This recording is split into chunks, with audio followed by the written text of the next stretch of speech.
ఎందుకో నచ్చనట్టుంది.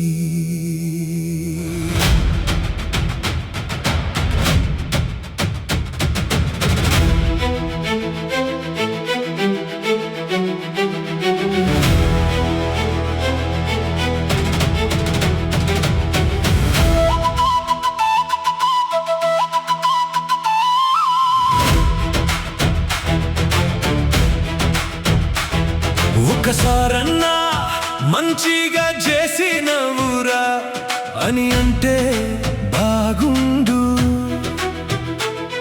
ఆ ఒక్క మాట కోసం నా గుండె ఎన్నేండ్ల సంధి ఎదురు చూస్తానే ఉంది.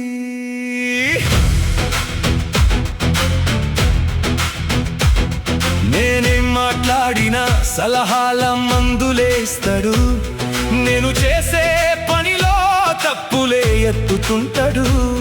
నేను గెలిచిన చిన్న చిన్న సంతోషాలు కూడా ఆయన కళ్ళకు అస్సలు కనిపిస్తలేవు. రాత్రంతా నిద్రలేక కష్టపడ్డ సంగతి ఎవరు చూడకపోయినా పర్వాలేదు. కానీ మా నాన్న ఒక్కసారి మెచ్చుకుంటే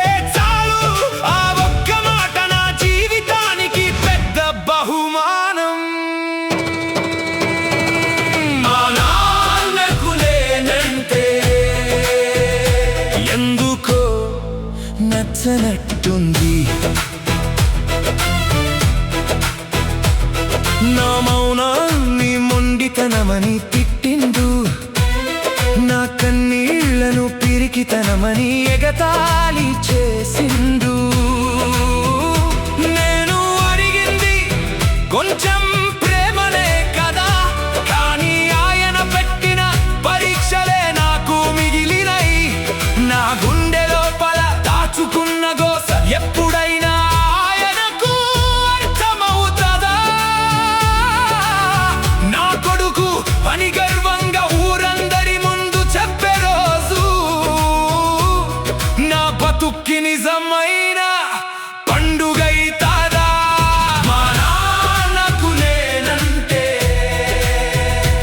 ఎందుకు నచ్చనట్టుంది.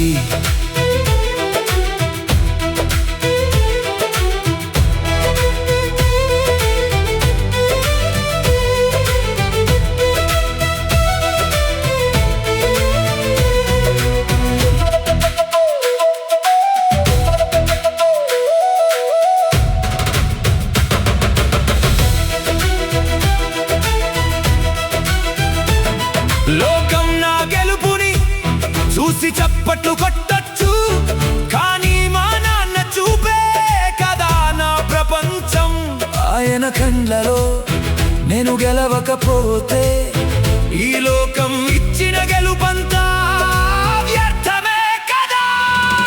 తప్పులుంటేనే గొప్పడు కాదని మనిషిలా బతకాలని నాకు నేర్పిందే ఆయనే.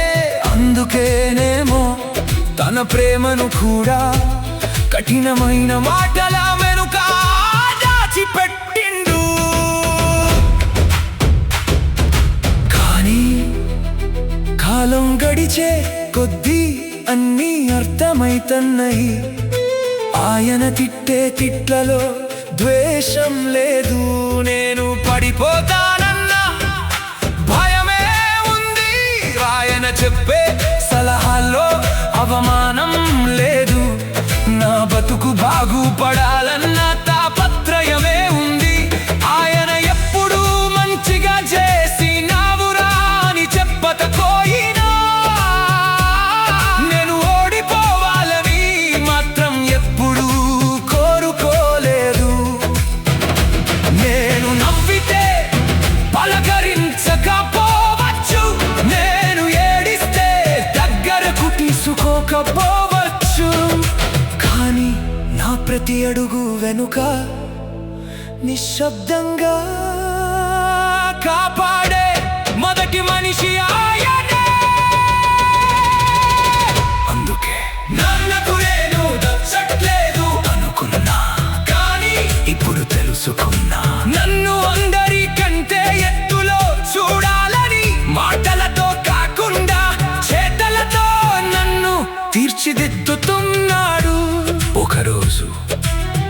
వాడు నా కొడుకురా అని గర్వంగా చెప్పే ఆ ఒక్క క్షణం కోసం ఈ కొడుకు ఇంకా చిన్న పిల్లోడిలా ఎదురు చూస్తానే ఉన్నాడు. నీ ప్రేమ మాటల్లో చెప్పకపోయినా, నీ మౌనంగా నేను చదివినా, నువ్వు నన్ను ద్వేషించలేదు, నేను గెలవాలని మాత్రమే కోరుకున్నావు.